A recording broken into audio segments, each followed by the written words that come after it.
आप देख रहे हैं इंडिया टाउन न्यूज, भारत की बात। नमस्कार, स्वागत है आपका हमारे खास बुलेटिन खबरें राजनांदगांव में और मैं हूं आपके साथ आस्था सिंह। चलिए बुलेटिन की शुरुआत करते हैं, लेकिन उससे पहले एक नजर डालते हैं आज की हेडलाइंस पर। 15 नवंबर से धान खरीदी की शुरुआत, कोचियों पर प्रशासन की बड़ी सख्ती, अवैध धान लेकर पहुंचा ट्रक जब्त, कलेक्टर ने मौके पर ही की कार्रवाई। धान खरीदी अव्यवस्था पर किसान का फूटा गुस्सा, टोकन संकट से किसान बेहाल, डोंगरगांव में खरीदी केंद्रों की अव्यवस्था उजागर, किसान कांग्रेस का खरीदी केंद्र पर औचक निरीक्षण। महिला साइबर सुरक्षा और यातायात जागरूकता कार्यक्रम, 200 छात्राओं को दी गई जागरूकता की ट्रेनिंग, साइबर फ्रॉड पर किया जागरूकता शिविर। रात्रि कॉम्बिंग गश्त में एक्शन मोड जारी, पुलिस ने असामाजिक तत्वों पर डाला शिकंजा, जनता में बढ़ा सुरक्षा का भरोसा। एसएनए मॉड्यूल में डाटा एंट्री जरूरी, जिलों को तत्काल निर्देश दिए गए, मुख्य कार्यपालन अधिकारी ने कार्रवाई के आदेश दिए।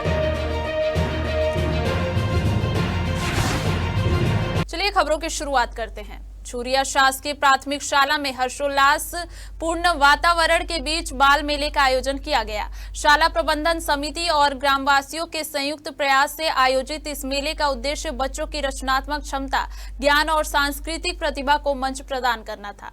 कार्यक्रम में चूरिया विकासखंड से आए बीआरसी मुख्य अतिथि रहे। उन्होंने बच्चों द्वारा तैयार किए गए मॉडल, कलाकृतियां, शैक्षणिक प्रदर्शन और सांस्कृतिक गतिविधियों का निरीक्षण किया। बच्चों की मेहनत और स्कूल परिवार के सहयोग की सराहना करते हुए उन्होंने कहा, ऐसे आयोजन बच्चों में आत्मविश्वास, सृजनशीलता और नेतृत्व क्षमता विकसित करने का श्रेष्ठ माध्यम है। गुरु तेग बहादुर की 350वीं शहादत दिवस के अवसर पर गुरु दी संगत वेलफेयर सोसाइटी राजनांदगांव द्वारा विशेष स्कूटर और मोटरसाइकिल रैली का आयोजन किया गया। रैली की शुरुआत शहर के गुरुद्वारे से हुई और यह शहर के विभिन्न हिस्सों से होकर गुजरते हुए पुनः गुरुद्वारे में समाप्त हुई।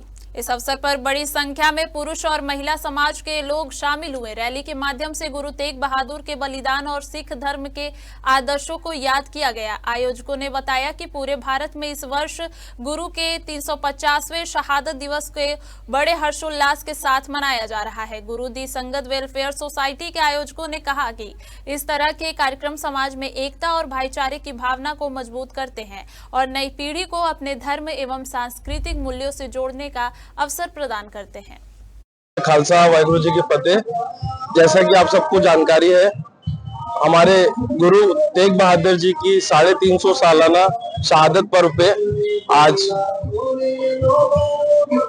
हमारी सोसाइटी द्वारा, वेलफेयर सोसाइटी द्वारा, गुरु की संगत वेलफेयर सोसाइटी द्वारा एक स्कूटर रैली निकाली जा रही है, जिसमें हमारा उद्देश्य एक शांति प्रदर्शन, जिस प्रकार हमारे गुरु ने शहादत दी थी हिंदुओं की रक्षा के लिए, उसी त्याग भावना को समर्पित, उसी भावनाओं को मन में रखते हुए आज हम इस नगर में राजनांदगांव संसारधानी में एक रैली के माध्यम से एक मैसेज देना चाहते हैं, शांति का, एकता का।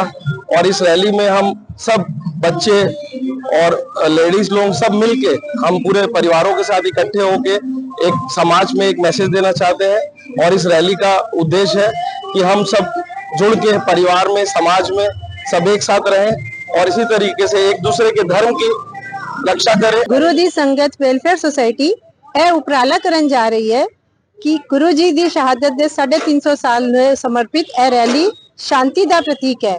कश्मीरी पंडितां ने गुरु जी ਨੂੰ अपील की कि आप जी साडी रक्षा करो। ਇਹ लोग जबरदस्ती जोर जबरदस्ती नाल धर्म परिवर्तन कर रहे ने। उस वास्ते गुरु जी ने अपने प्राण न्यौछावर किते अते ਉਹਨਾਂ ਦੀ ਰੱਖਿਆ ਕੀਤੀ ਹੈ। ਉਸੇ ਉਪਲਕਸ਼ ਵਿੱਚ ਇਹ ਸ਼ਾਂਤੀ ਦੇ ਪ੍ਰਤੀਕ ਵਿੱਚ ਇਹ ਰੈਲੀ ਕੱਢੀ ਜਾ ਰਹੀ ਹੈ। ਵਾਹਿਗੁਰੂ ਜੀ ਕਾ ਖਾਲਸਾ, ਵਾਹਿਗੁਰੂ ਜੀ ਕੀ ਫਤਿਹ। पंचायत संचालनालय छत्तीसगढ़ द्वारा राज्य पोषित योजनाओं के सुचारू क्रियान्वयन के लिए एसएनए मॉड्यूल में डाटा एंट्री कराए जाने के संबंध में जिला पंचायत खैरागढ़ छुई खदान गंडई में अधिकारियों को आवश्यक निर्देश दिए गए। संचालनालय ने पूर्व में पत्र के माध्यम से संबंधित योजनाओं की जानकारी एसएनए मॉड्यूल में दर्ज कराने के निर्देश दिए थे, ताकि नवंबर 2025 से योजनाओं का भुगतान और क्रियान्वयन प्रारंभ किया जा सके। लेकिन अधिकांश जिलों द्वारा अपेक्षित डाटा एंट्री नहीं कराए जाने के कारण कार्य प्रगति धीमी रही। इस विषय में संचालनालय ने पुनः पत्र जारी कर पंचायत पदाधिकारियों से उनके मानदेय और सचिवीय व्यवस्था संबंधी जानकारी एक्सेल शीट में भेजने का अनुरोध किया। हालांकि यह जानकारी अब तक संचालनालय को प्राप्त नहीं हो सकी है। मुख्य कार्यपालन अधिकारी संबंधित अधिकारियों को स्पष्ट निर्देश दिए गए थे कि सभी योजनाओं की जानकारी तत्परता से संकलित करें और एसएनए पोर्टल में लंबित डाटा एंट्री तत्काल पूर्ण कराएं। साथ ही मांगी गई एक्सेल शीट के अनुसार पंचायत संचालनालय को जानकारी शीघ्र उपलब्ध कराई जाए।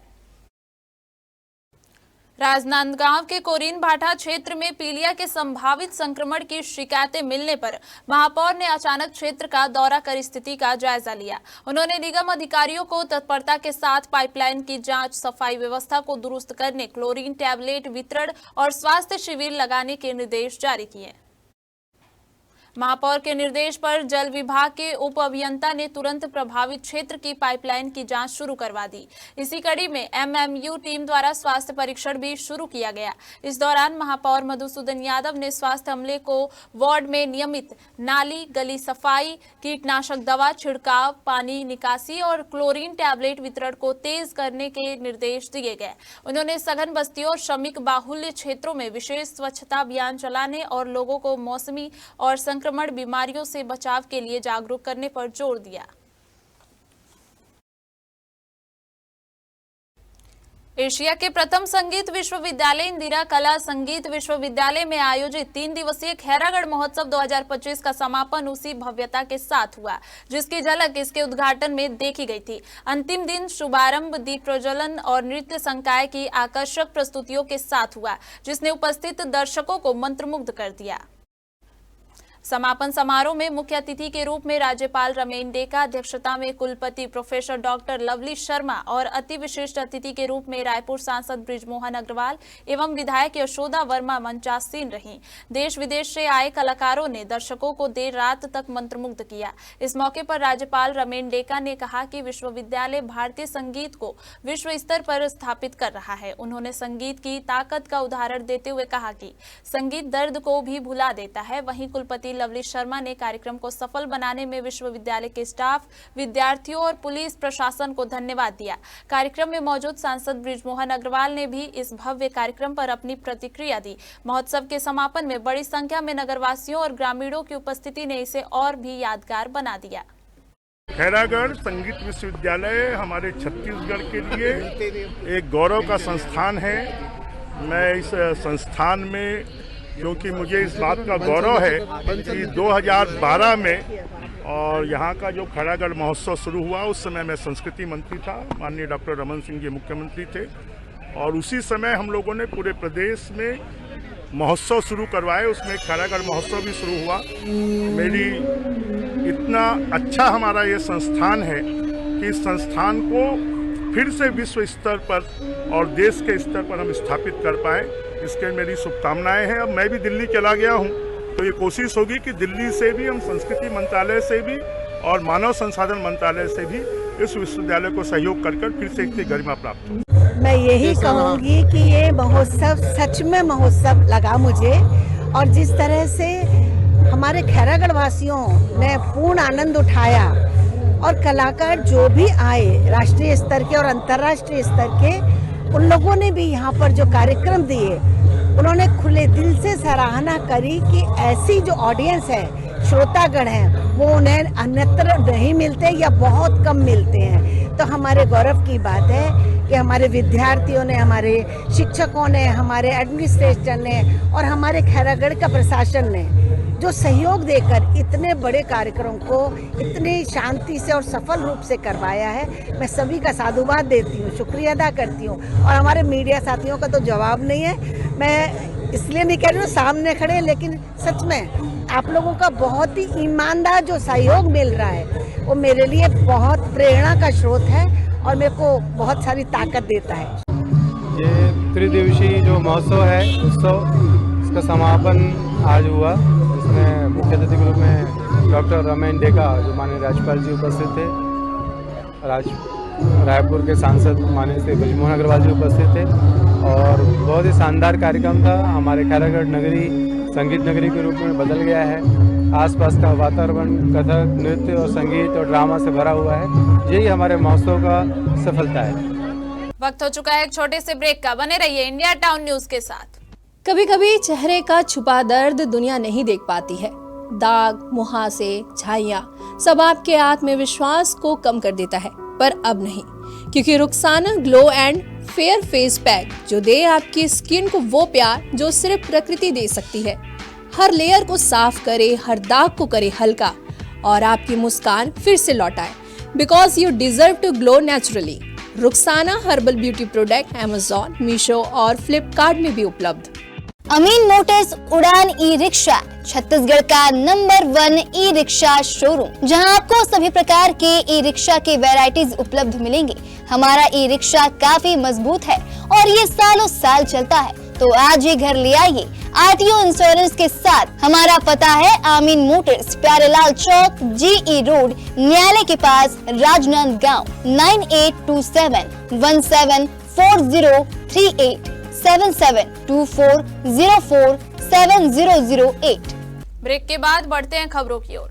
राजनांदगांव के मोतीपुर स्कूल परिसर में आयोजित मतदाता सहायता शिविर में महापौर मधुसूदन यादव ने मतदाताओं से मतदाता सूची के विशेष गहन पुनरीक्षण एसआईआर में सक्रिय रूप से भाग लेने की अपील की। महापौर ने वार्डवासियों और आम जनता से प्रत्यक्ष संवाद करते हुए गणना फॉर्म भरने में आ रही समस्याओं को समझा और उनका निराकरण किया। महापौर ने विशेष रूप से वरिष्ठ नागरिकों, महिलाओं, श्रमिक और कम पढ़े लिखे वर्ग के मतदाताओं को फॉर्म सही ढंग से भरने में सहायता प्रदान की। शिविर में उपस्थित बीएलओ और सहायकों से वार्ड में फॉर्म वितरण, जमा और ऑनलाइन डिजिटाइजेशन की प्रगति के बारे में जानकारी भी ली। मधुसूदन यादव ने बताया कि भारत निर्वाचन आयोग के निर्देशों के अनुसार पूरे देश में मतदाता सूची के विशेष गहन पुनरीक्षण का कार्य चल रहा है। इसका उद्देश्य मृत व्यक्तियों, संस्थान परिवर्तन वाले मतदाताओं, दोहरी पंजीकरण और फर्जी मतदाताओं के नाम हटाकर एक शुद्ध, नवीनतम और पारदर्शी मतदाता सूची तैयार करना है। स्थानीय भाजपा संगठन अपने बूथों में जनसंपर्क और एसआईआर के कार्य में सक्रिय दिखाई दे रहा है। भाजपा के जनपद पंचायत अध्यक्ष संजय सिन्हा, जिला उपाध्यक्ष जगजीत सिंह भाटिया, मंडल अध्यक्ष चंद्रिका प्रसाद दड़सेना और बूथ अध्यक्ष कांता साहू लगातार क्षेत्र में बूथों का दौरा कर रहे हैं। नेताओं का कहना है कि वे बूथों में उपस्थित कार्यकर्ताओं से संपर्क कर एसआईआर फॉर्म भरने की स्थिति की जानकारी ले रहे हैं। इसके साथ ही कार्यकर्ता भी इस मतदाताओं के बीच जाकर उन्हें फॉर्म भरने में मदद कर रहे हैं। भाजपा संगठन के अनुसार उनका उद्देश्य मतदाता सूची को शुद्ध करना और हर बूथ तक जानकारी पहुंचाना है। डोंगरगांव ब्लॉक क्षेत्र में धान खरीदी केंद्रों की अव्यवस्था को लेकर किसानों में भारी आक्रोश देखा जा रहा है। किरगी और खुर्सीपार सहित कई समितियों में टोकन की किल्लत, पोर्टल से संबंधित दिक्कतें और व्यवस्थाओं के अभाव ने किसानों को भटकने पर मजबूर कर दिया है।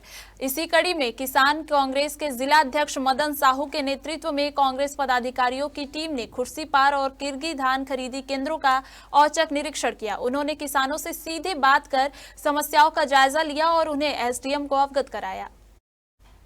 जिला अध्यक्ष मदन साहू ने धान खरीदी केंद्रों की वास्तविक स्थिति को किसानों के साथ खुला न्याय बताते हुए कहा कि भूपेश बघेल सरकार के समय किसानों को सम्मान और सुविधा मिलती थी, लेकिन वर्तमान सरकार किसानों की समस्याओं को समझने में विफल साबित हो रही है। कांग्रेस ने स्पष्ट कहा है कि अगर आगामी सोमवार तक समस्याओं का निराकरण नहीं किया गया तो किसानों के साथ मिलकर उग्र आंदोलन किया जाएगा। जिला राजनांदगांव के थाना बसंतपुर और पुलिस चौकी चिखली क्षेत्र में पुलिस ने विशेष रात्रि कॉम्बिंग गश्त अभियान चलाया। पुलिस अधीक्षक अंकिता शर्मा के निर्देशन में और अतिरिक्त पुलिस अधीक्षक राहुल देव शर्मा के मार्गदर्शन में यह अभियान रात 10 बजे से 1 बजे तक चला। अभियान के तहत 3 अलग अलग टीमों द्वारा चिखली के बजरंगपुर, नवागांव, शंकरपुर, गौरीनगर और थाना बसंतपुर के राजीव नगर, देवार पारा सहित स्कूल मैदान, खेल मैदान और चौक चौराहों और सार्वजनिक स्थानों की सतर्कता से जांच की गई। महावीर चौक, गौरव पथ एवं यातायात पुलिस द्वारा एमसीपी लगाकर संदिग्ध वाहन, व्यक्ति और वस्तुओं की जाँच की गई। साथ ही मोटर व्हीकल एक्ट के तहत कार्रवाई भी की गई। इस संबंध में पुलिस का कहना है कि इस विशेष पुलिस कॉम्बिंग गश्त का उद्देश्य असामाजिक तत्वों में कानून के प्रति भय पैदा करना और आम जनता के बीच पुलिस के प्रति भरोसा बढ़ाना है। जिले में 15 नवंबर से समर्थन मूल्य पर धान खरीदी की प्रक्रिया शुरू होते ही किसान अपनी उपज लेकर सहकारी समितियों में पहुंच रहे हैं। इसी बीच कोचियों द्वारा अवैध रूप से धान बेचने की कोशिशें भी सामने आने लगी हैं। स्थिति को देखते हुए प्रशासन अलर्ट मोड पर है। जिला कलेक्टर ने खाद्य विभाग को लगातार निगरानी रखने के निर्देश दिए हैं। इसी कड़ी में जिला कलेक्टर ने अचानक एक धान खरीदी केंद्र का निरीक्षण किया। निरीक्षण के दौरान एक ट्रक संदिग्ध रूप से अवैध धान लेकर सोसाइटी में पहुंचा। अधिकारियों ने तुरंत कार्रवाई करते हुए ट्रक को जब्त कर लिया। प्राथमिक जांच में पता चला है कि धान किसी कोचियों द्वारा अवैध रूप से बेचा जाने वाला था। कलेक्टर ने स्पष्ट कहा कि खरीदी केंद्र में किसी भी प्रकार की हेराफेरी बर्दाश्त नहीं की जाएगी। उन्होंने खाद्य विभाग और संबंधित अधिकारियों को निर्देश दिए हैं कि सभी सोसाइटी में नियमित निगरानी रखें और अवैध गतिविधियों पर तत्काल कार्रवाई करें। हमारे जिले में 50 लाख से ज़्यादा का अवैध धान जब्त किया जा चुका है और अकेले कल में एक दिन में लगभग 800 क्विंटल से ज़्यादा का धान जब्त किया गया है। और इसमें हमने सभी जो एसडीएम्स हैं, तहसीलदार हैं, हमारे खाद्य और फूड मंडी के जो अधिकारी हैं, उनको सख्त निर्देश दिए हैं कि सभी क्षेत्रों में कार्रवाई लगातार की जाए। लगभग 1500 से ज़्यादा जो छुटकर व्यापारी हैं या फिर कुछ इस तरह के लोग जो जिनके यहाँ पूर्व में भी कोचिया का काम किया गया है, उनकी सूची हमने तहसीलदार, एसडीएम और सभी अधिकारियों को दी गई है कि उनकी सत्यापन करवाएं और सत्यापन करने के बाद अगर गलत चीज़ें मिलती हैं, अवैध धान मिलता है, तो उस पर कार्रवाइयाँ की जाएं। एसपी अंकिता शर्मा के निर्देशन एवं अतिरिक्त पुलिस अधीक्षक राहुल देव शर्मा के मार्गदर्शन में राजनांदगांव के पदुम लाल पन्ना लाल बख्शी स्कूल में रक्षा टीम द्वारा जागरूकता कार्यक्रम आयोजित किया गया। कार्यक्रम का नेतृत्व रक्षा टीम प्रभारी उप निरीक्षक शारदा बंजारे ने किया, जहां लगभग 200 छात्राओं को महिला सुरक्षा, आत्मरक्षा, साइबर सुरक्षा, नए कानून और यातायात नियमों की विस्तृत जानकारी दी गई। कार्यक्रम में छात्राओं को स्वयं की सुरक्षा के उपाय, सतर्क रहने के तरीके और आवश्यक समय पर मदद कैसे प्राप्त करें, इसकी जानकारी दी गई। साथ ही cyber crime, online fraud, digital arrest, APK file धोखाधड़ी, ओटीपी फ्रॉड और सोशल मीडिया सुरक्षा को लेकर विस्तार से जानकारी दी गई। इस दौरान सभी छात्राओं को अभिव्यक्ति ऐप डाउनलोड कर उसकी SOS सुविधा का उपयोग करना सिखाया गया। इसके अलावा बच्चों को हेलमेट और सीट बेल्ट के अनिवार्य उपयोग, ओवर स्पीडिंग से बचने और बिना लाइसेंस वाहन न चलाने की कड़ी हिदायत भी दी गई। हमारे खास बुलेटिन खबरें राजनांदगांव में फिलहाल इतना ही। देखते रहिए इंडिया टाउन न्यूज, भारत की बात। नमस्कार। आप देख रहे हैं इंडिया टाउन न्यूज, भारत की बात।